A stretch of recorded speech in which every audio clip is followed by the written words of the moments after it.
Let's go. Cool, fantastic. Okay, hi everyone, thanks so much for coming. Especially on I say on a Friday night. It's a Friday night for me, it's not for a lot of people. But yeah, welcome. I'm Tracey Mollet. I'm a lecturer in media and communication at the University of Leeds in the UK. I got my PhD in 2013 and just kind of been working in Disney and fairy tales, pretty much ever since.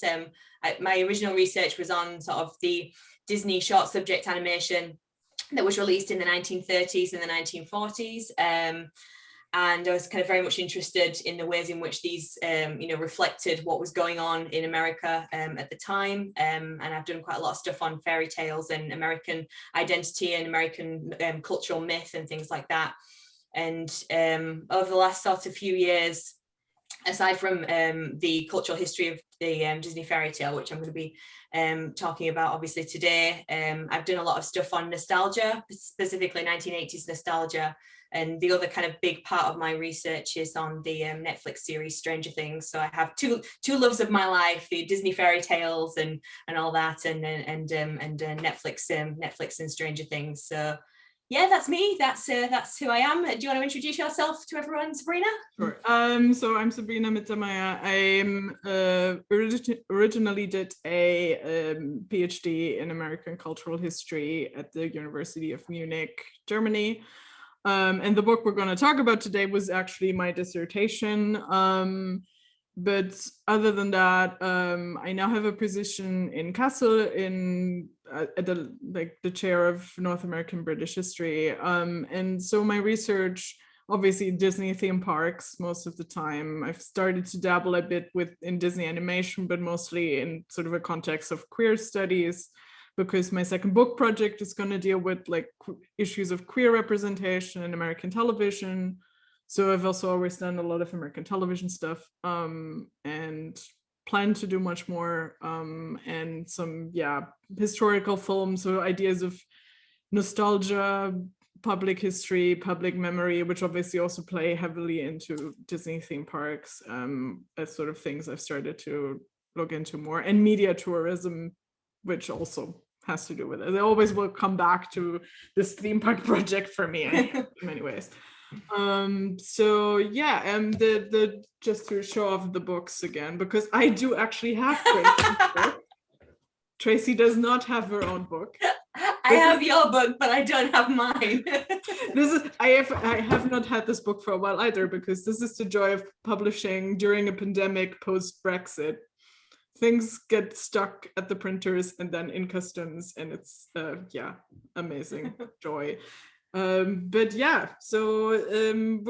guess we're going to talk about several things. Again, we're just sort of chatting to each other.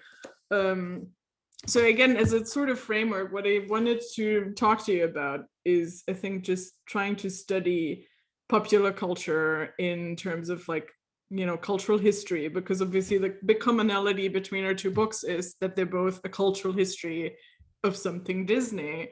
And so what we're really doing, if you have not looked at the books yet, is situate certain things in historical context. And in Tracy's case, that's the Disney fairy tale films.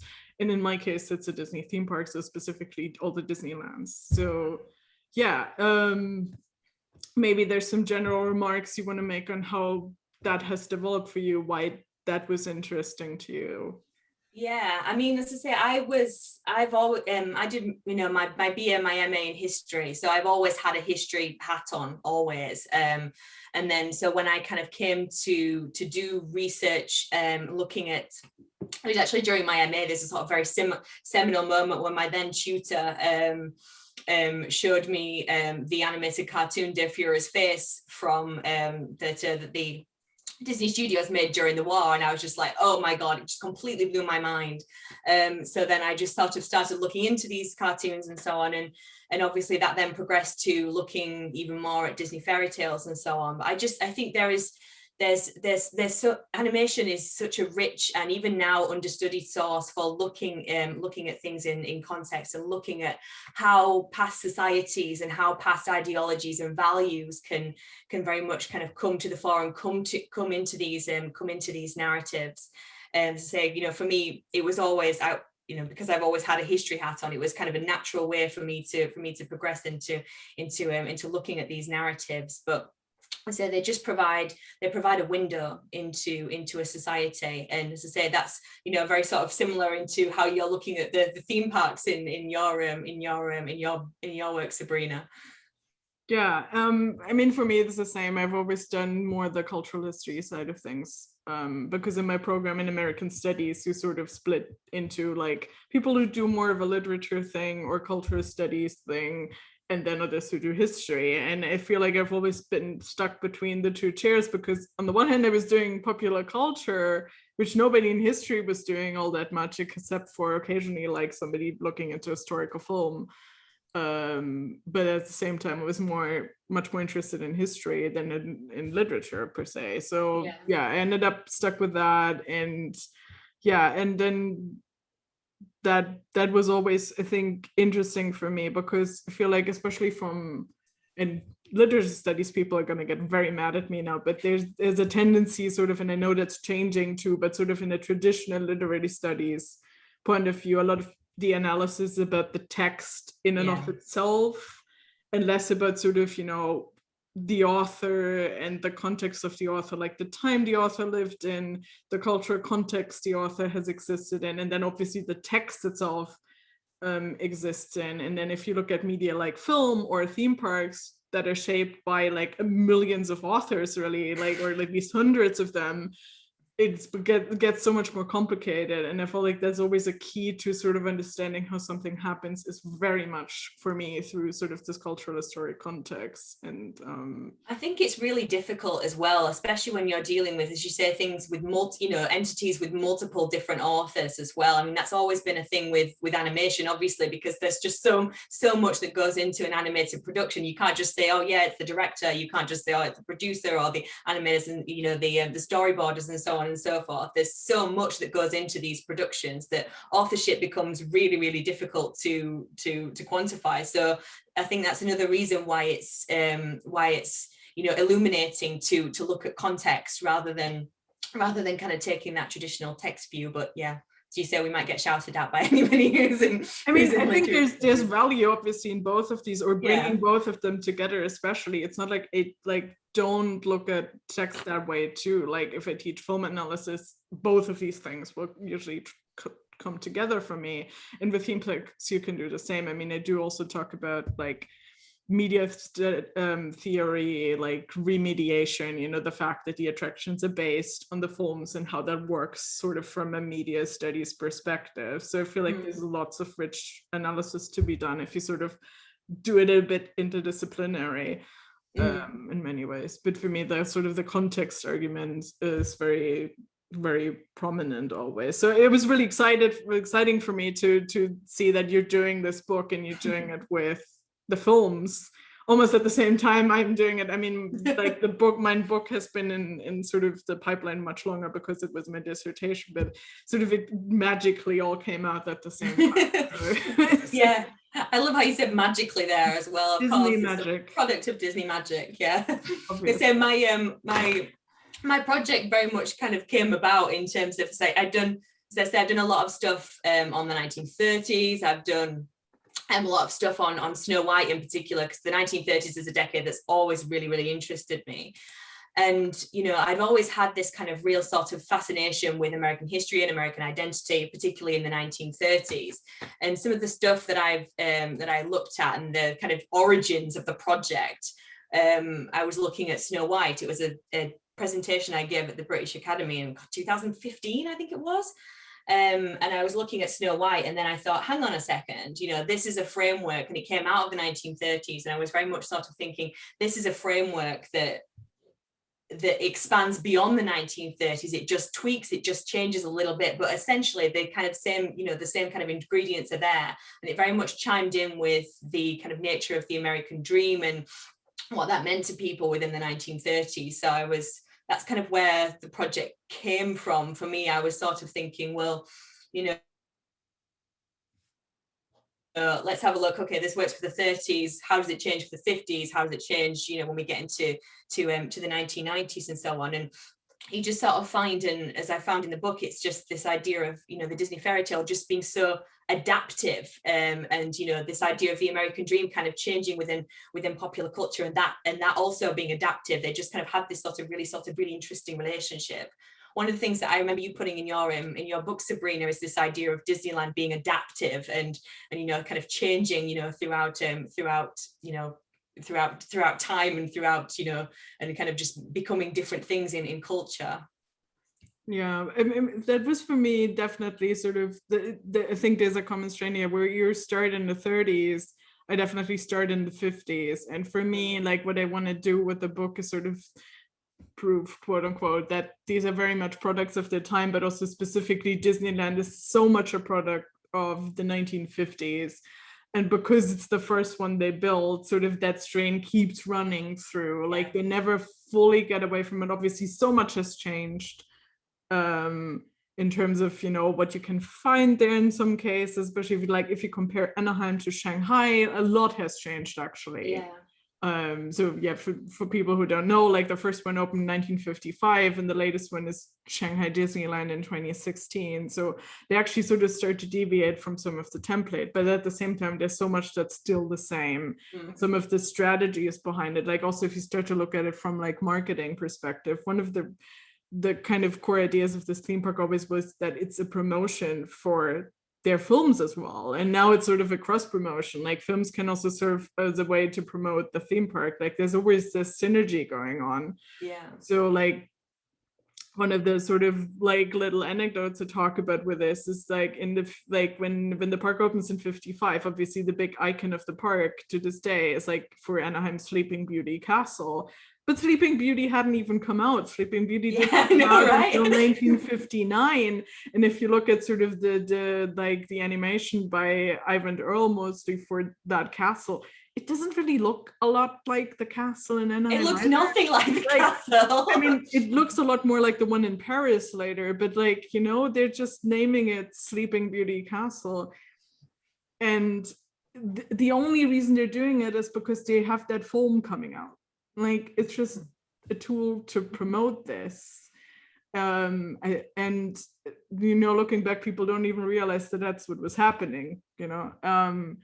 And that hasn't changed, because the whole reasoning of them opening a park in Shanghai, in like mainland China, was to sell Disney films, decades of Disney films that were never shown in China, to the Chinese.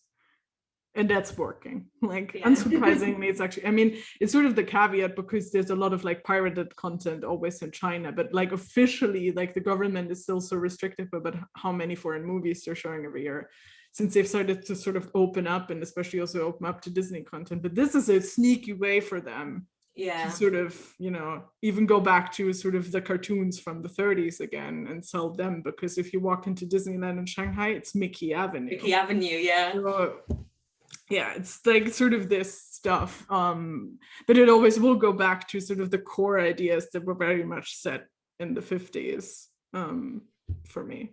Yeah, I think obviously, I mean, that goes down to, you know, say the first Disney fairy tale was released in the 1930s. First, you know, Disney theme park was in the 1950s. One thing that I found, you know, that I found really interesting about your work, Sabrina, is just this idea of you know, Disneyland being a desired version of America, so to speak.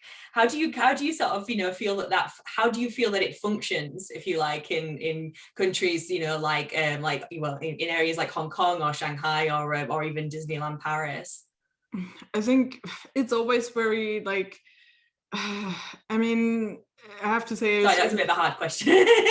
Started to reevaluate some of the analysis that's still in this book for like Hong Kong and Shanghai. I think the core idea of what I had there is still true. Like, there's a sort of connected idea of having a Disneyland sort of is a thing of modernity, like whatever that means. Like, from a cultural studies perspective, it's like, oh my god, what is, you know, modernity, modernism, postmodernism, like not even getting into that, but sort of in the mainstream use of the word modern. Like, this is sort of a moment of, you've made it. It's obviously very much tied to consumer capitalism, the idea that you know, this, if you can go there, you've made it. So again, also the idea of class and middle class goals. So that seems to be very much at the heart of like also why it was appealing. And I mean, both in the case of Hong Kong and Shanghai, the parks are joint ventures with the respective governments. So, you know, not quite unproblematic points there. And with Paris or like Euro Disney, it's just like one of the things that you talk about in the book is like this still persistent myth that it didn't do so well because Europeans are, you know, I don't know, too sophisticated for Disney, which is complete nonsense, because like it's obviously they went to Europe because they had a massive audience already. Like Disney films were always shown to European audiences. They were always popular there. Like everybody knows, like, and there's even specific comics that really only like exist in Italy or Germany, that like, lots of Donald Duck comics, for instance, that were never as popular elsewhere. And all of this stuff, so that was never it. Like not to talk too much about the details, but a lot of it for why it didn't do so well really has to do with like the financial crisis happening after the Berlin Wall coming down. You know, this is before the euro as well, so if there's a recession and currency suddenly, like, you know, at one point in time it was cheaper for British people to visit Walt Disney World in Florida than it was to visit Paris because of the currency. So, you know, sort of to have some of this perspective. Yeah, for sure. So like you continuously sort of connect back everything that Disney does to the American dream. Like this is sort of the impetus for you. So maybe you want to talk a bit about how does that work? Like, how did you pick this framework? I mean, it's sort of an almost obvious framework. But why did you think it was still sort of valid or, you know, relevant to think about it? I think it was just the fact that, you know, despite the enormous kind of, you know, there's so many studies that have been done on Disney, so many studies that have been done on Disney and gender and so on and so forth. And I do talk quite a bit about gender in my book, but I think it's just this idea, as I say, because everything that I do, a lot of the research and, you know, as I say, the framework for me very much stems from the 30s, and the idea of the American dream very much came about in the 1930s, and, you know, it's a kind of child of depression culture and so on and so forth. And for me, there was just something really sort of, you know, fascinating, as I say, when you get to, you know, the 1930s, obviously Disney's, you know, decade of booming, so to speak, you know, with all the short subject animations, and then obviously the massive success of Snow White. And I say for me, I just when I was looking at the narrative of Snow White, and I've always had this kind of fascination with Snow White as a product of 1930s culture. And you just kind of sort of, you know, break it down into thinking about, you know, the princess who's wishing for more, she's wishing for a relief from her current setting. You know, you have the kind of the dwarves as the little underdogs who eventually save the day, and the queen is very much a you know, a manifestation, if you like, of, well, for me, to say a lot of the research that I've done, I would argue she's very much a sort of manifestation of 1920s values, and sort of, you know, individualism and jealousy and selfishness. And, well, I say, I'm not saying that people in the 1920s were selfish, of course they weren't, but as I say, just the values that were very much kind of overturned by what people were going through in terms of the depression. So I say for me, it was just a really interesting and quite natural framework through which we can sort of see the connection between Disney's fairy tale narratives and American cultural identity. So as I said, that was kind of how for me that kind of connection kind of came to fruition. And as I say, when I was, you know, looking at how the American dream kind of changes, and just kind of, you know, just sort of certain elements come to the fore, certain elements kind of go into the background, and thinking about the way in which Disney's fairy tale narrative sort of change with that, the nature of the happily ever after, the nature of the princess, what is you know, what is elevated within the narrative, what is kind of thought of as dated. I mean, one of the things I've always found quite interesting when I was, something that I found quite interesting when I was writing and researching the book, and something that I hadn't really kind of thought of in terms of the 1950s, which is quite interesting in terms of Disneyland, is sort of thinking about the way in which the kind of anti-progressive parents in the 1950s fairy tales kind of manifest, and they're just, you know, they're looked upon as so dated, and so, you know, I think it's Prince Philip says something like, you know, father, it's the 14th century, you know, get with it, we're gonna, you know, this is the future, we're moving forward, I'm going to marry for love. And as I say, throughout my research and throughout the book, I really try and sort of hammer in and on this idea of kind of nostalgia and progress. For me, these fairy tales, and indeed this is something that's very, very kind of, you know, that kind of jumped out at me about your book, and one of the kind of really sort of, you know, commonalities between our work, Sabrina, is this idea of, as I say, that the Disney fairy tales are very, very much a kind of platform for a mishmash, if you like, of nostalgia and progress. They try to look forward, but they also look back, and they kind of, you know, they try and, you know, draw on kind of some elements of nostalgia, but also try sometimes more successfully than others, to be progressive in their outlook for the time in which that's produced. They're very much a mixture for me of, as I say, progress and nostalgia, sort of the past and the present. And as I say, this is very much, I think, inherent in the way that Disneyland is made up. It's this sort of weird fusion, isn't it, of the past and the present and the future. Yeah, like definitely. I mean, sort of going back to the 50s idea, because again, that's where the concept come from. There's like, it sort of also embodies like what's going on, like early Cold War, which is very much about sort of, you know, technological progress and you know, but this then the upcoming space race, and you're trying to outdo the Soviets about getting to the moon, but also there's also other technological invention happening, very much to do with like the domestic sphere. There's all of this new technology for the affluent middle class of like, you know, washers and dryers and kitchen appliances in general, sort of living, and cars, obviously, like this, and freeways are being built in the 50s. So it's very much sort of the future is always pictured as very bright.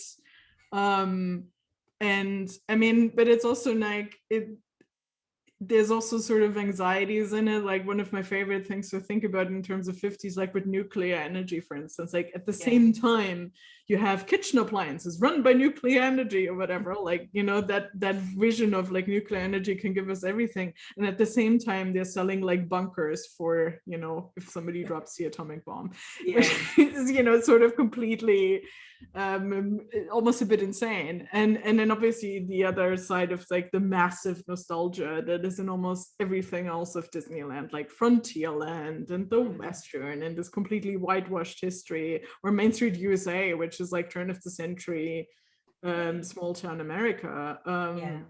It's just so in there. And then obviously with Fantasyland, you have exactly the fairy tales, you have that too. And it's sort of baked in this constant conflict of both of these things, which I don't think has ever changed. Tomorrowland is still definitely the most interesting to sort of look at through the years, because at some point, even starting with the 70s already, they're really struggling to make this about a bright utopian future, because in the 50s, that's sort of the spirit, you know, especially if you look at also the optimistic 60s, and world's first stuff. Oh, the great big beautiful tomorrow, you know, the Sherman Brothers song from the Carousel of Progress, that kind of thing. And then at some point it just drops, and there's like this massive disillusionment because of like the oil crisis in the 70s and all of this, it just drops away. And yet they're still stuck with Tomorrowland. And I mean, now going to Tomorrowland, a lot of it is really like science fiction, intellectual properties. Like, I mean, Star Wars comes in fairly early, actually, because so many people are still like, oh, you know, Disney bought Star Wars. But I mean, they've had, obviously, for anybody that's been to the park, Star Tours has been there since the 80s. But sort of these things have been coming in much more sort of the fictional versions. And then in for Euro Disney, they did sort of the retro futures, like Jules Verne stuff that also actually goes back to the 50s, because Disney had done 20,000 Leagues Under the Sea. So, but it's always sort of a renegotiation of what the future actually is, and usually the depiction of the future obviously has much to do with the present. So that's again where it comes back to context of like, when are they imagining which version of the future? So that's one of the easiest tells with all of this to look at, you know. You mentioned there as well Main Street USA, and I've always found Main Street USA as an idea absolutely fascinating. This kind of nostalgia, this nostalgic kind of street of small town America. One of the chapters in my book, actually probably my favorite chapter in the book, is when I kind of talk about Once Upon a Time. I know that it's not kind of a bit of a cheat. I think I just sort of slipped under the radar. Well, I didn't slip under the radar, but kind of a bit of a cheat text that I kind of snuck into my book on Disney fairy tales. But just this idea of, say, for me, one of the things that I find fascinating about Disney fairy tales is the way in which, when it comes to things like Enchanted, when it comes to things like Once Upon a Time, the presentation of America that is intrinsically linked to the fairy tale. To say, for those that haven't watched Once Upon a Time, it's basically this kind of essentially live action fairy tale where they don't know that they're fairy tale characters. And it sounds really bizarre when you can actually describe it as a narrative. It just sounds really bizarre. But yeah, it takes place in this like small town in Maine, Storybrooke, which is very much kind of, massive houses, white picket fences, there's like one shop and one diner, very, very, very small town America. And for me, I just found it fascinating that, as I say, there is this intrinsic link between this kind of nostalgic small town America and fairy tale land. I mean, quite literally in Once Upon a Time, Emma, who's the main character, her decision to sort of lay down roots in small town suburban America, that literally has an element of magic to it, which I just found fascinating if you consider, that is linked very, very much to the to the American dream, having a house in this sort of beautiful sort of suburban version, if you like, of America. And then on the other side of that as well, the presentation, which very much kind of factors in with Enchanted, of New York as the other side to the coin, as another sort of site, if you like, another site, another believable site for the setting of the Disney fairy tale. All of these completely bound up in images of America, the American dream, and consumerism, especially somewhere like New York, obviously as a city. But as I say, it's one of the things that I sort of found fascinating, this connection between Disney and a certain presentation of America. Yeah, definitely. And I mean, New York, I'm actually teaching a class next semester about New York City, like the history of New York City, but I'm obviously also going to look at sort of how has that shaped, like sort of the urban environment versus small town, because again, sort of the American character always goes back to the small town, but then again, you have New York where it's like, if you make it here, you make it anywhere, and, musicals and going back to that kind of thing. So and I mean, if you look at Disney parks, that's actually really interesting, because again, like Main Street USA becomes this thing that sort of sets the tone for the rest of Disneyland, and sort of this it's been called like the architecture of reassurance, like the theme park style generally, where everything is a bit smaller and clean and very colorful, and there's obviously music being piped in and smells and everything. But it's really interesting if you go to like Tokyo Disney Sea, which I still think is the best theme park, and sadly not something I actually discuss in the book because I focus on the ones that are actually Disneyland, but they have a section on New York, like they have a themed section to New York City, but also at sort of like a turn of the century New York, which is obviously a very different urban environment, but comes with its own set of nostalgia. And Donald is actually just commenting about like the Disneyfication of Vegas, which is obviously like, there's a lot to be said about that. Oh, so much. Like there's like all of these books obviously about sort of themed environments being sort of, Vegas being the other themed environment that's very much for the adults, versus, Disney's for the kids, even though Vegas also went through a phase of trying to appeal to families briefly in the 90s, and then sort of started to dampen that a bit again. But like there's like, in terms of themed entertainment, and I think there's a good argument to be made for like this kind of themed entertainment in and of itself being a very American form, which I'm not even sure has been discussed as such all that much, but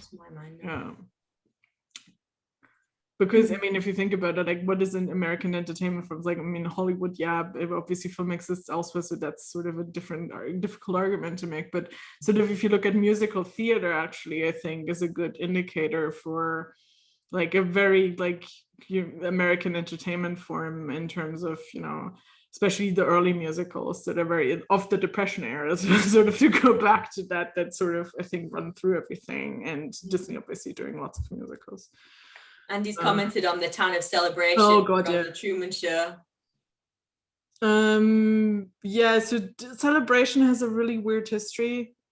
I mean, in terms of I haven't actually been. I've seen pictures of it, and I did a little bit of research on it for the book just to kind of, you know, secure the point, you know, to kind of sink in with the point I was making about Storybrooke in Once Upon a Time. But it's a very, very similar setup from what I can gather. You know, this idea of, you know, very sort of small main street, sort of white picket fences, big houses, nice porches and things like that. But I say I've never actually been to it. I've never actually been to the actual Town of Celebration. I've also not been. What I know about it is that this was very, very strict rules about like what your lawn has to look like, these kinds of things. With Disney, I mean, obviously the first planned community that they were trying to do was going to be Epcot. Like this is like Walt Disney's big dream before he passes away.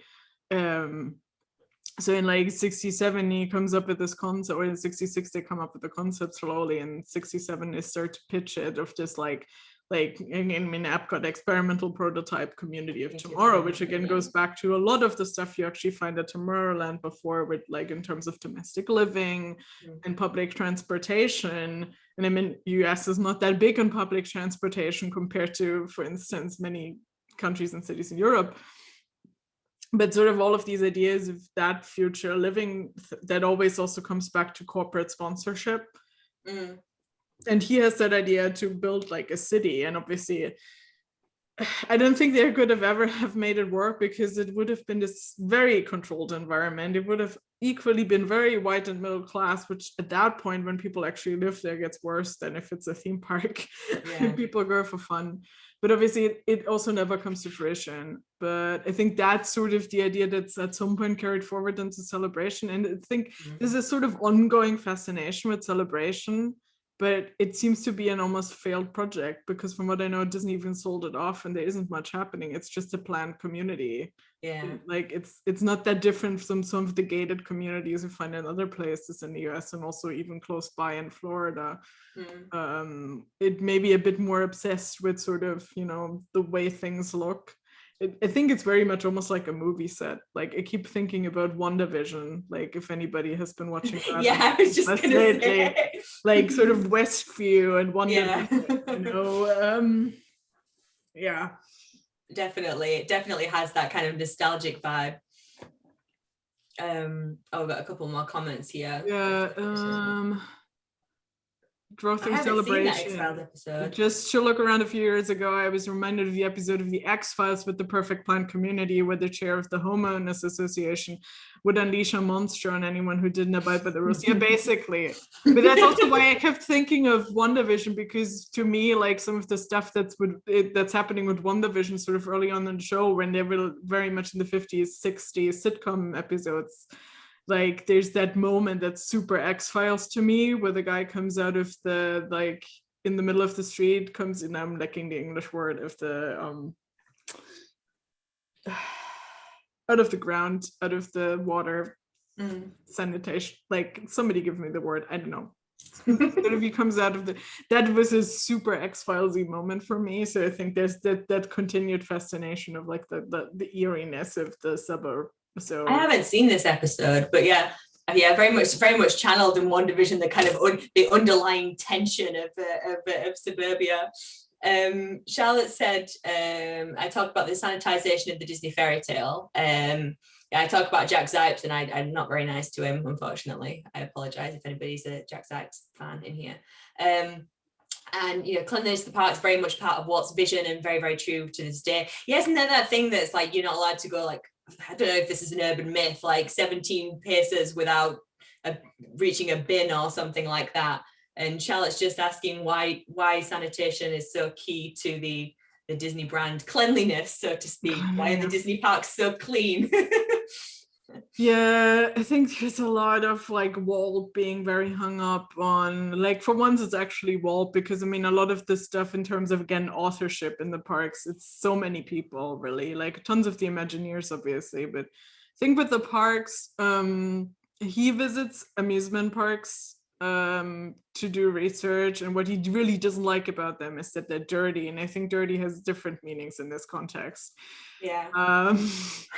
So, like, if you know anything about classic amusement parks, they're very much like, there's a lot of class arguments here about this being environments for working class, and then also environments for everybody that isn't white. And then at some point they start to sanitize, quote unquote, these spaces and whitewash them quite literally by shutting out Black people and other people of color, and shutting out anybody that isn't as rich as other people, and turning them also almost into gated communities that you have to pay to get into. And then this is where Disneyland kicks in and quite literally adopts all of this strategy and like drives it like up even more, because I mean there's always an entrance fee, which when they open it's $1, but like running it through inflation and the fact that you still at that point pay extra for the rides, it's still not that affordable, really. Like, it's still very much affordable, again, to sort of a middle to upper class.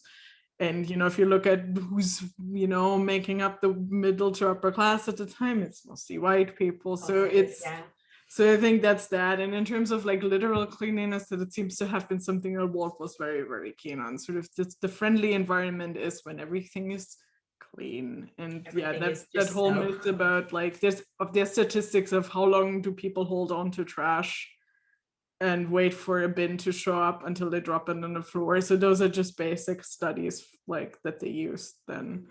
For me, it's very much about, as I say, presenting. I mean, as I say, this is something that you touched upon in your book, and I think I've mentioned it before, you know, presenting a version of America that is desired, something that, you know, people wish was the case. So somewhere that's just completely beautiful, completely clean, completely, you know, free, and as you say, like literally whitewashed, in the sense of the sorts of people that actually came into Disneyland or could afford to go to Disneyland. But I say very much, so for me, it's kind of, it's very much sort of steeped in, for me, this idea of, you know, Disney wanting a sanitization or cleanliness being important to the Disney brand, also kind of factors into some of its manifestations of nostalgia, just like having a really sort of clean, idealized, you know, main street that's free from anything that's not very nice, if that makes sense. So, you know, just a sort of a really sort of ideal presentation of a street, or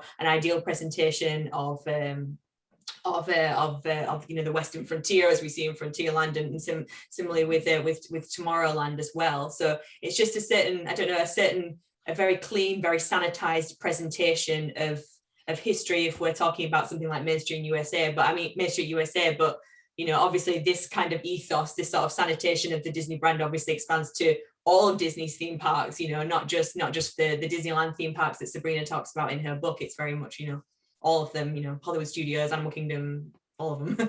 Yeah, I mean, the Disney model, like in this case, there's all Disney parks, but obviously other theme parks have started to sort of follow in the footsteps of. And again, yeah, it's very much that like enjoying something like an escapist space without any intrusions, and cleanliness is a part of that, because if something is really dirty, you don't feel comfortable usually. So it's that. Pete wants to know if we can talk more about Disney, like how we talk about Disney now, how we've done in the past. So sort of the theory stuff like Dorfman and Matalar and Schickel and Zipes and Vasco, because somebody also agreed with you that it's totally okay to be mean to Jack Zipes. I also think it's okay. So if you want to maybe get started in talking about what exactly the problem for you is with Jack Zipes.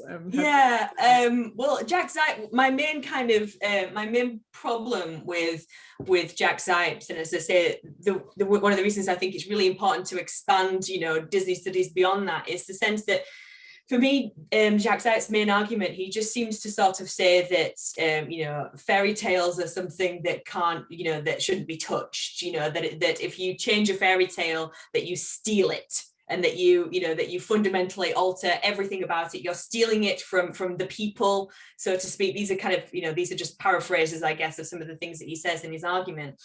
But then he also says, in kind of, in some of the same kind of iteration, he says that, fairy tales are changeable, that fairy tales do change over time. And then, so my main kind of problem with that is that, okay, well, why are you so critical of Disney's versions of fairy tales when you say that fairy tales can be changed? So one of the kind of, scathing sentences I include in the introduction of my book is very much like, yeah, so apparently if you're not Disney, you can change a fairy tale and it's totally fine. But so I kind of say something along the lines of, apparently it's fine to change a fairy tale unless you're Disney. And that's kind of one of my main sort of problems with Jack Zipes, is that this is sort of an inherent contradiction for me in his argument, because he says that, that fairy tales can be changed, but then he says, oh no, you can't do that if you're Disney, and Disney's font of all evil and so on and so forth. And that's my kind of my fundamental problem with Jack Zipes, is that, as I say, he sort of says that you can't change fairy tales, but you can. And as I say, for me, and I'm just like, well, why do you not acknowledge the fact that Disney's fairy tales, as I hope that I prove in my book, they're different. They're just changed versions of fairy tales according to the context in which they're retold. And yeah, that's my kind of beef, if you like, with Jack Zipes. But as I say, there are, there's, I think, Disney studies in general, and I think you probably agree with this, Sabrina, it's exploded in so many new positive ways in just the last 5 years, I would say, particularly with some of the stuff that we were speaking about earlier, in terms of Rebecca Williams' work on theme parks and your work on theme parks, and fan studies in general is becoming massive. And I think this will be a massive kind of place for where the field is going now, as opposed to where it's been. What do you think?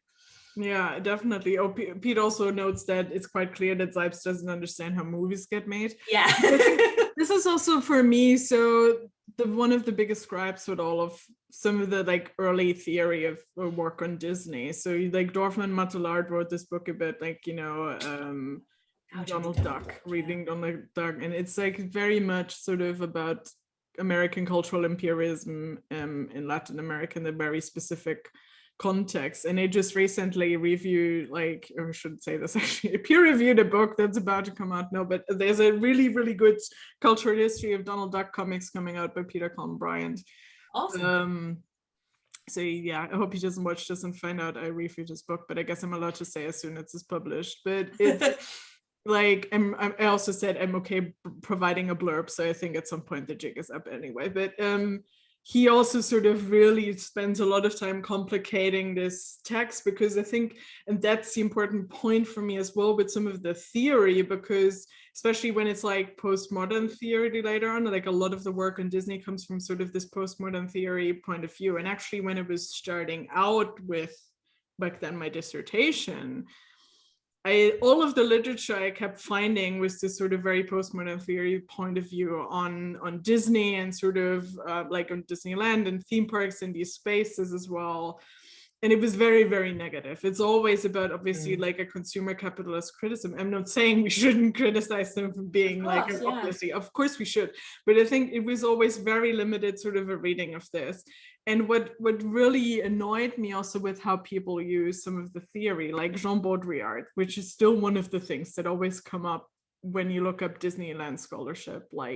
He describes it as a simulacrum, and the idea of hyperreality. And again, sort of a lot of the theory for me is being read out of context. Again, sort of it's being ignored that this theory itself existed or exists in a specific context. So Baudrillard is a French philosopher writing at a time, there's a lot of anti-American sentiment in the French intelligentsia, which also becomes interesting if you talk about Euro Disney. But there's a certain ideological agenda behind how he talks about Disney. He also wrote a whole book about America, and I think that's important to think about as well, like none of these theorists actually exist in a bubble, but often they're being treated as such. Like you can use Foucault for almost everything. And I love like working with some of this stuff too. It's not like it's not valid, but I think sometimes the perspective gets lost a bit. And then so all of like a lot of the stuff that existed in Disney very much sort of was a very limited point of view. And what really annoyed me also was that they don't take audiences into account at all. Like the audience in all of this, whether it's the theme park visitor or the movie viewer, like they're always sort of cast as these like dumb sheep who don't know what's going on and don't have any agency. They're just being brainwashed into loving Disney, which is obviously not the case. No. You know? And that's also when sort of, I think like a lot of cultural studies has shifted and changed. And that's why we have fan studies now. And there's still a lot of nuanced critique, but I think that's really like, we've gone away from sort of broad strokes, throwing the baby out with the bathwater sort of analysis of all of this stuff, going into much more nuanced detail where we can be like, you know, this is good, this is still very bad, but at least we sort of pick apart why people still love this stuff while sometimes realizing it's bad. Like, you know, I think it's just about, as you say, sort of, you know, putting these into context and not only thinking, yeah, this is bad, this is good, but also sort of thinking about, you know, as we've sort of said throughout both of our books, you know, why this was thought of as favorable at that particular time, and you know why this was you know, and why now with, you know, with hindsight and with distance we can kind of, you know, what that says about our present in terms of how we're looking, and you know, kind of looking back on the journey, so to speak, and seeing kind of where we've come from, I guess. Noel kind of very much in the chat there is sort of, you know, confirming some of that, you know, some of the older works are openly hostile towards Disney. Many more recent works are by critical fans. Yeah, for sure. Yeah, I think so. And like, at least even if the people are writing out in necessarily fans themselves, you just certainly still don't have to be or should be necessarily. But I think there's at least a more critical understanding. It's also done by people who, like Pete said, like actually understand the industry. That's also something that I think has changed. Like people are really learning how to understand the media industry. Which is enormously helpful in understanding how things come together, because I think early on a lot of the scholarship attributed everything to Walt Disney as a person, which obviously is never, like they slapped him on there. Walt Disney is a brand at that point, like he's you know, and that's not being really reflected upon sort of the nuances of the authorship again, and a lot of that stuff. And I think that the openly hostile stuff has stopped more, I think, which is good, because again, there's so much nuance to be found in all of this. You're right, Pete. Yeah, you know, Disney kind of was very much kind of immersed in the theme park project in the 1940s, and just and live action as well, if I'm remembering correctly. He was very, very interested in, you know, this idea of you know, live action television production. He was getting very excited about the Disneyland show and so on and so forth. Yeah, he definitely, like, he really dropped out of animation, which also had to do with, like, I mean, World War II meant they had to shut down studio production, or like gear all of their studio production towards propaganda, as you've written about. And then after, like, there was also that massive strike, you know, and then sort of the House Un-American committees, like all of the communism stuff that was happening, that we all know that Walt also was very implicated in, but it sort of disillusioned him for a lot of. Is the camera going crazy? Can you see my I think yours is. Maybe you want to quickly turn your camera off and back on. Yeah, I don't know why it's doing that. I do apologize. It was fine. It's been fine, and now all of a sudden it's just started going funny. But yeah, and everybody says Walt loved his choo-choo trains. This is true. He was actually also told by doctors, because he is, like, you know, he had very high blood pressure and just wasn't doing very well, to sort of focus on you know, some hobby, and he really was always into miniatures and model trains, and that's also what you can see in Disneyland. Disneyland is full of trains, yeah, absolutely. Charlotte's asking, sort of talking about fan studies, how we negotiate identities as ACCA fans, and how kind of research output is shaped by inner fangirls and vice versa. I say it's something that I've always been a massive Disney fan ever since I was a little girl, but I think it's just, I don't know, for me, I don't I don't find it particularly difficult now because I'm so used to it. You just sort of, you develop a very critical eye, and there are so many excellent pieces of scholarship out there that encourage you to look at these texts and to look at these narratives and to look at the Disney theme parks in different ways. So it is difficult because you love things and so on, but I mean, if anything, that powers you to research more and to find out more about the object of your fandom, and kind of research more into it and look at it within sometimes it can make you even more critical because you have to try and think about am I being too nice on this particular narrative or whatever.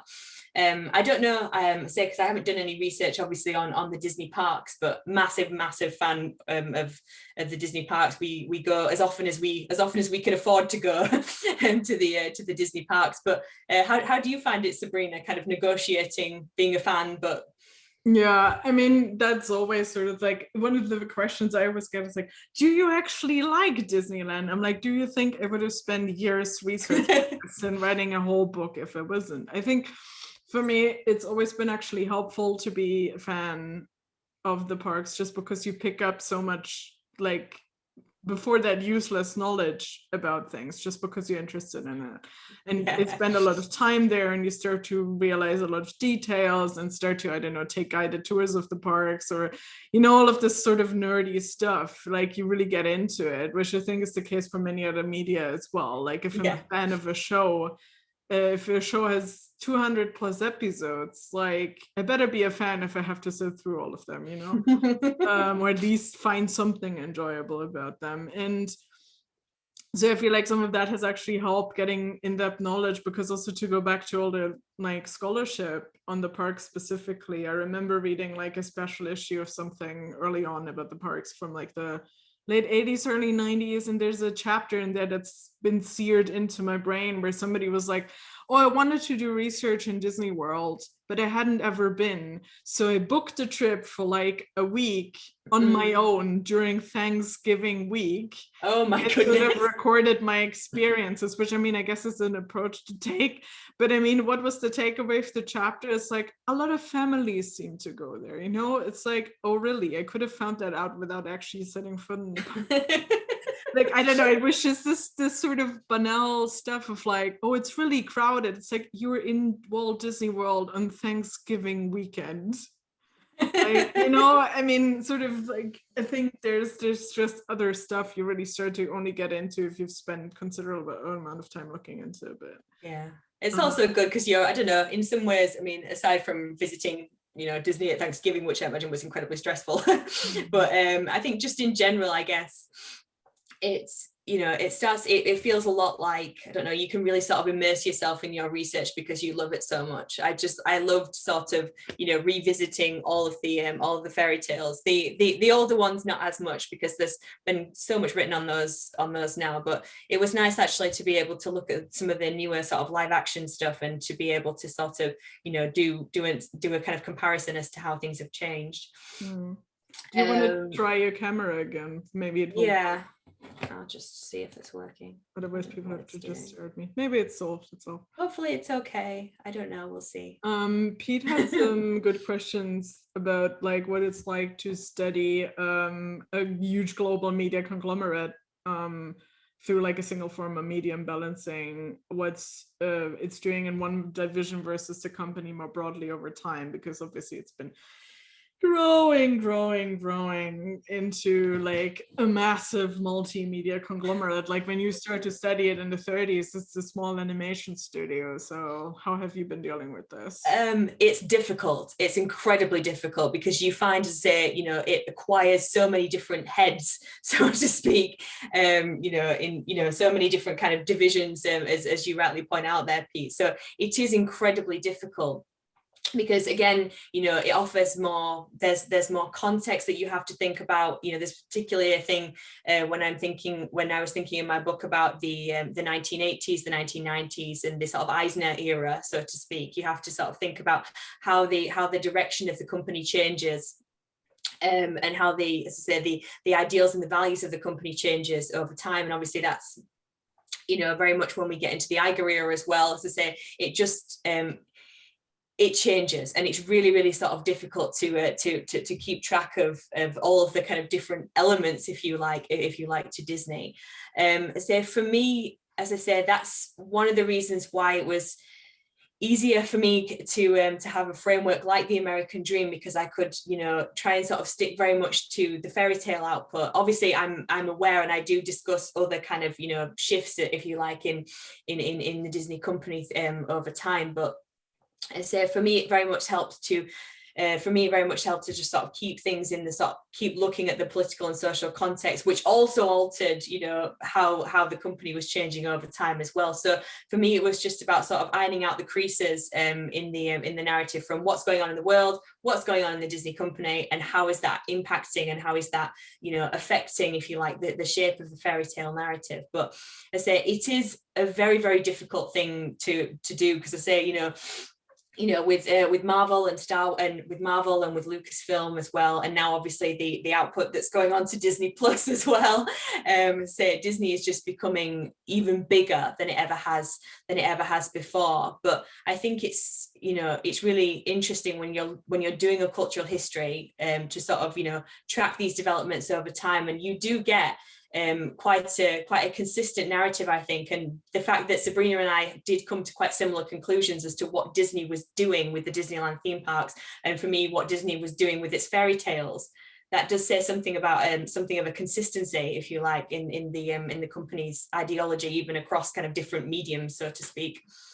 Yeah, I think it's definitely, especially with the theme parks, because they're actually sort of the catch-all for a lot what's going on. Like you can see whenever Disney acquires something new, it will definitely find its way to the theme parks fairly quickly. Like they're working on, I mean, to be fair, the MCU it's in its like 11th year now, so we're 12th math, but like it's sort of, now they're building all of these Avengers campuses, but they're also sort of building on what's happening in the MCU in a like three-dimensional space, and they're really going to use transmedia storytelling strategies in the theme parks. And it's like it's getting like it was always, as I said before, with synergy, you knew you had to know what was going on with the company at large to sort of understand what was happening generally and why they made certain choices with the parks. And now it's sort of into overdrive, and I think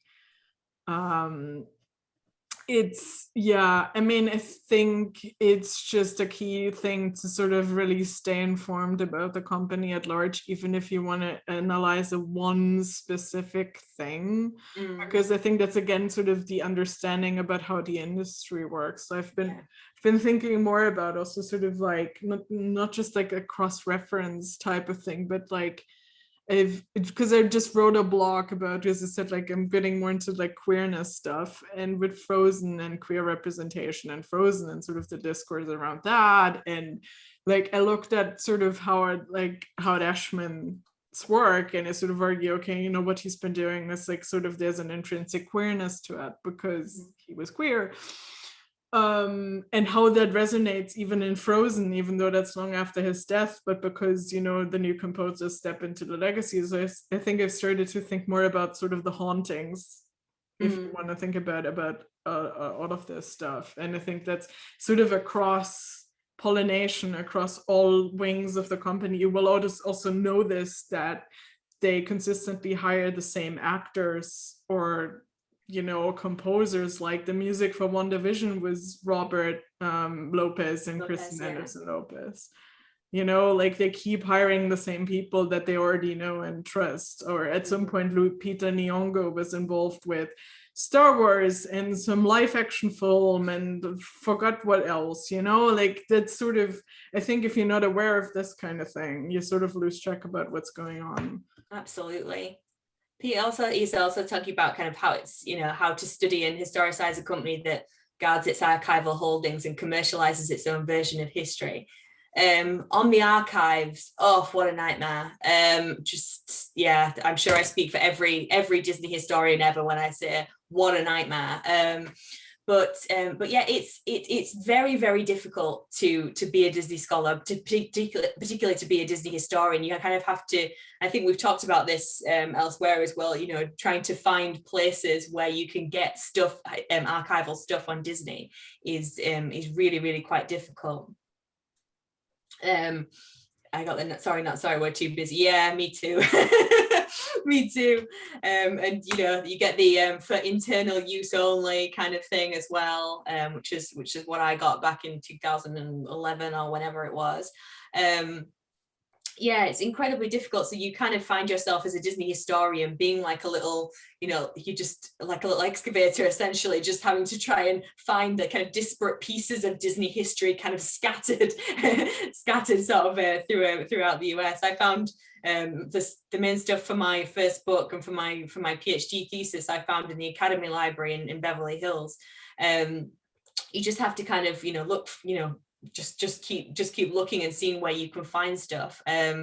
So yeah, it's incredibly difficult to be a Disney historian. And as I say, you know, this kind of factors into all the work we do. You just have to try and, you know, find source material somehow. I mean, it wasn't as much of an issue for my recent work, just because I kind of found a little bit of kind of trade press, but I was mainly kind of looking at kind of, you know, secondary sources, thinking about, you know, historical trends and so on, and then looking at the fairy tale texts themselves. I would have loved to have, you know, been able to dig into some of the stuff surrounding, you know, the you know, formations for the narratives for the fairy tales, but it's just not accessible. It's just not doable. So it's hard and it's annoying. Yeah, but the thing, I didn't even bother trying to get access to the Walt Disney archives. First of all, because it's really hard. And I mean, again, like when I started the dissertation was like 2014, and it doesn't feel like that now, but in 2014, even some online stuff was harder than it is now, I guess. Yeah. Like, it, you know, so like I just knew they existed. I figured I would never get access. So I didn't even try. And I think it's actually better, because what I've heard from at least one person I've met who had access, it's that the access you're going to get is still severely limited. They're still not going to get you everything. And then you might have to sign paperwork that means they have a say in what your final book looks like. Yeah. And at that point, it loses its value, because if it then suddenly am restricted in using this stuff and they have to sign off on it, my book would never come out, and I couldn't risk that, especially not with a dissertation. Yeah. So it was like, okay, that's probably fine then. I mean, obviously I would love to go in, also because I'm a nerd. I've been in the archives, like in the little front room. I don't know if anybody else has been there, but like on the animation campus, I've been in there. Just because like one time it was sort of a cast member friend of a friend who they allowed on property to visit like the store and whatnot. But now I actually have a really good friend who's the production designer of Moana and has worked for the company for animation since the late 80s. Wow. So I think if I would try now, I would probably have a better shot trying to get in, but at the same time, the same restrictions would still apply. Exactly. It might make sense if I ever have like a paper or it's something very restricted, and I really just need to see sort of like, you know, uncontroversial material, you know what I mean? I think everything is controversial apparently with Disney. Yeah, like it doesn't matter. Like, if I would go in and say like, oh, could I see, I don't know, animation cells from this thing or merchandise from the 50s just to see what was out there, they would probably be like, maybe, like if you have a contact. But like, again, if you sort of, I want to see the internal documents from 1960, that's not going to happen, I think. Yeah, not a chance. I managed to get some internal documents. They were in the Academy Library. This was related not to the cultural fairy tale book, but to my first book. That it was in like some kind of Society for the Americas kind of anonymous file. It was really, really random where I found it. And yeah, I managed to find some internal documents from somebody who worked at the Motion Picture Bureau during the war, and a couple of Disney's leading animators. And that was quite a find, and I was like, whoa, no way, being able to see internal Disney documents. But I say, like, that was it, and it was a fairly extensive archival research trip, but I did get very excited when I saw that. Yeah, I mean, there's stuff like, I think because it's such a big fandom, I think there's a lot of like hobby historians, and they're actually really useful. Like if you do research into the theme parks, there's like, Dave DeCaro, who's Dave Land Web, who is like that's like a massive online archive of old photos of the parks. For instance, so like all of this fan curated stuff. I've also been like, some of the actual sort of internal documents I ended up using in my book came from fans just getting a hold of them and uploading them to the internet. Like, or the only other thing, like in the Anaheim Public Library, like they have a Disneyland reading room. They have some old shareholders reports at least, and some old cast member publications, and that's still obviously filtered through what the company wants to put out, but it can at least be helpful, and it's at least a bit easier than some of the other stuff to get to.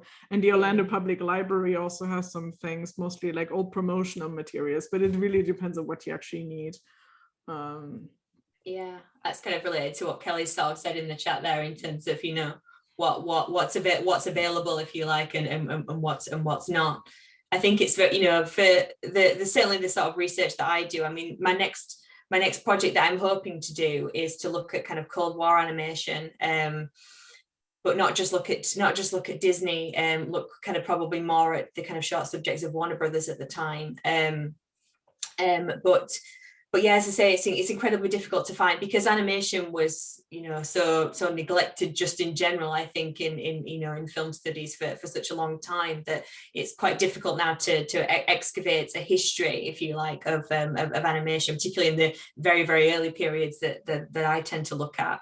But yeah, as I say, there's a massive sort of survival bias. I remember, not related to Disney, which is kind of a bit naughty to go off topic, but in terms of Warner Brothers, there was a massive fire at one of the studios, and that kind of pretty much decimated all production documents from the 1930s, from Termite Terrace. And I was just like, oh no, there's literally nothing, because it was all burned down in a fire. And they say, it is really, really difficult to excavate Disney's history, so aside from sort of things like that, but yeah, I say we can only hope that the archives open at some point, but I don't think they will. Yeah, and Kenny was also Kelly was also saying, like, apparently sort of the process of what goes in the company archive and what doesn't is sort of apparently difficult, because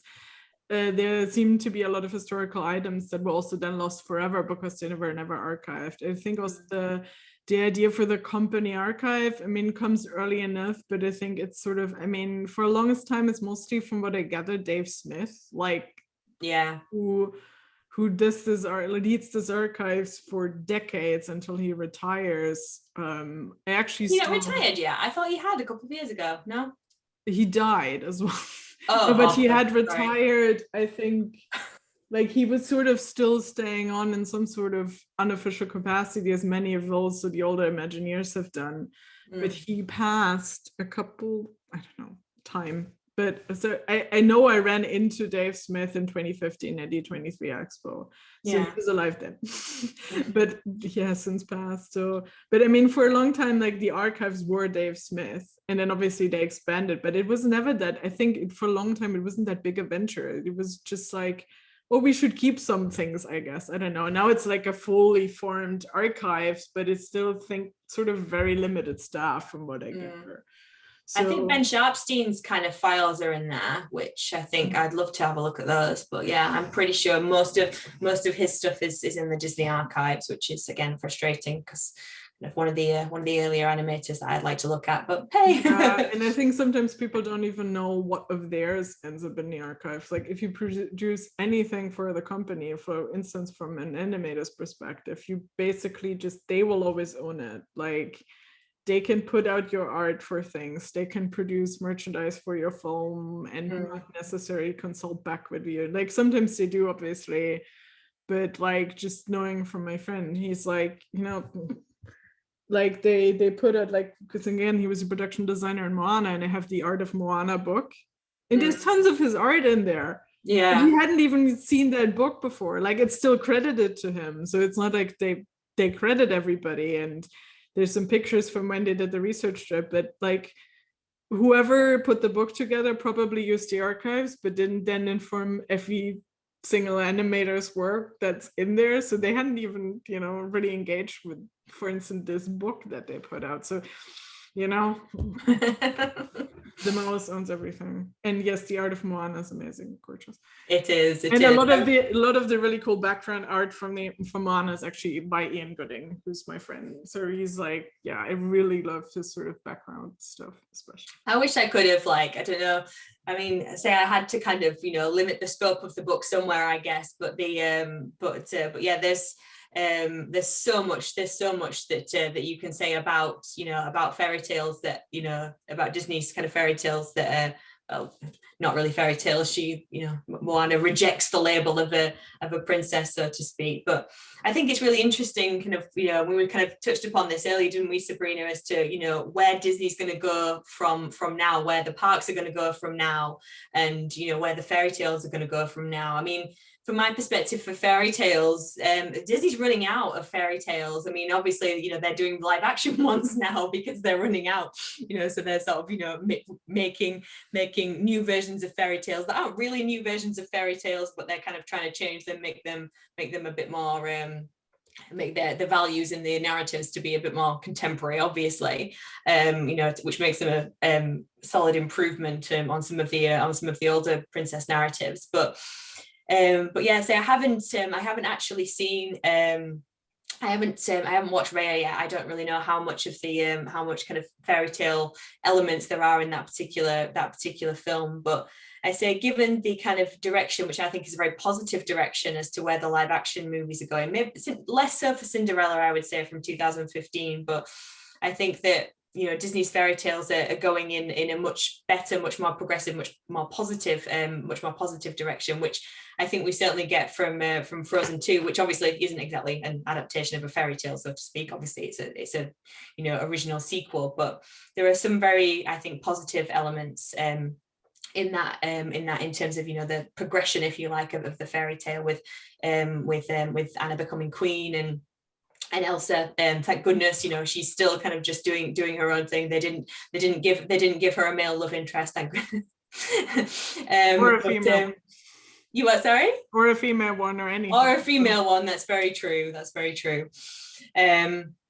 But yeah, so I think going in a positive direction, I would say, and even for something like Moana, which was released quite a while ago now. It's like 2016, was it Moana? Yeah, 16. 2016, I thought it was, Charlotte, thank you.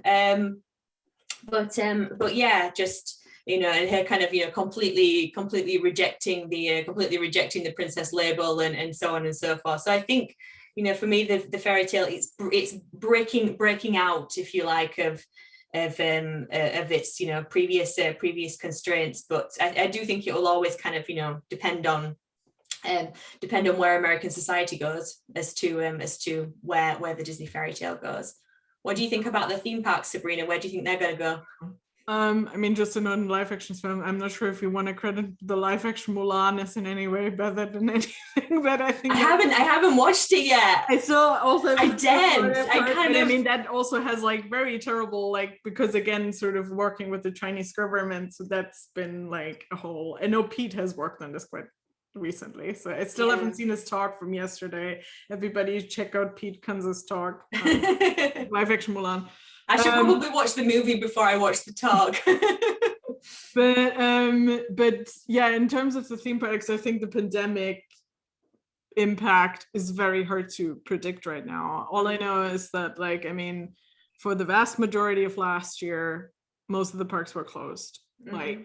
Anaheim has been closed for a year now, pretty much almost to the day. They closed on March 16, 2020, if I remember correctly.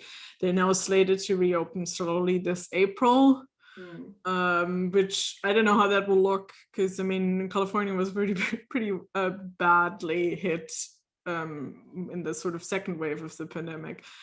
And I mean, well, Disney World opened last July and has been open ever since, but obviously with restrictions. Hong Kong was opening, closing, reopening. Paris is currently closed, have the same fate. You know, actually, like Hong Kong and Shanghai now are doing the best because, you know, China is actually handling the pandemic very well at this point. But I think the impact will be massive because they let go like an amazing amount of cast members. Like they put them on furlough for a while and then they let go so many people. And the worst department hit is the entertainment department. So it's, yeah, I think like a lot of the parks, like if there's, because of the pandemic, there's hardly entertainment happening because that's where the crowds come together and you can't socially distance them. But I'm really afraid of what will sort of happen with pandemic, like with entertainment, even post-pandemic, just because they scrapped so much of it. And they lost billions of dollars. And they will want to make, like, you know, sort of probably put things on the back burner. There's also some developments in the parks, like some of the stuff they've been building, you know, it's been put to, there was going to be a Mary Poppins ride in Epcot that was immediately scrapped when all of this started. I mean, that happens. Are they doing like a walkthrough? I think I remember reading something yeah, like there was supposed to be a ride, and they announced it to great fanfare in 2019 at D23 Expo, and Dick Van Dyke came out, and then, you know, I mean, it happens that projects just get canceled, but it was definitely one of those, we need to save money somewhere. We're already building so much new stuff, and Disney World, boom. I mean, yeah, I don't know. I'm really afraid of sort of what will happen.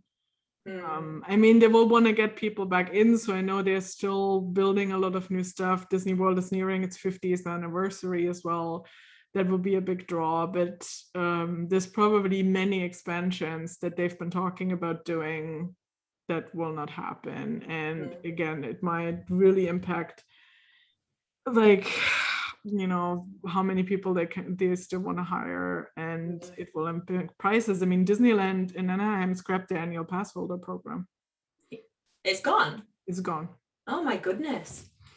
Which was probably an overdue decision since they raised prices for it so much following the opening of Galaxy's Edge. But at the same time, I think there's much more impact still coming once they started to sort of recover. And yeah. We shall see. We shall see. So yeah, I guess we're winding down here anyway. So if there aren't any more questions, are there any more questions, anybody?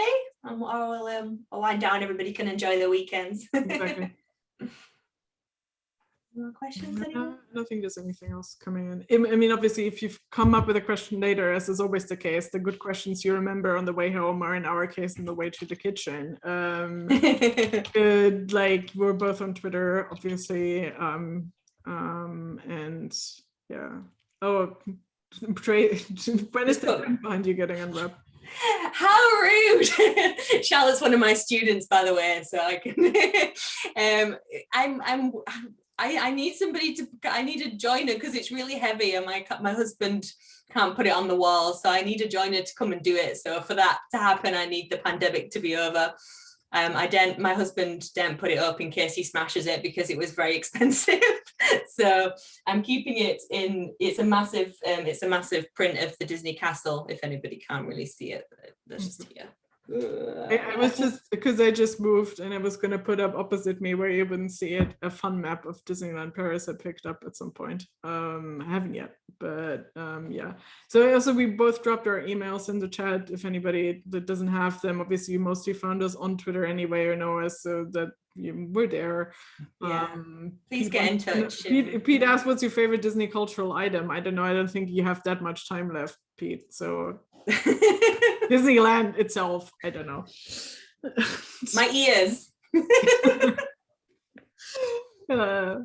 I don't have my ears with me, but I think my ears are pretty special to me. I have lots of them. I have too many of them, me but too. now I really miss wearing them. So, you know. We can only hope to return.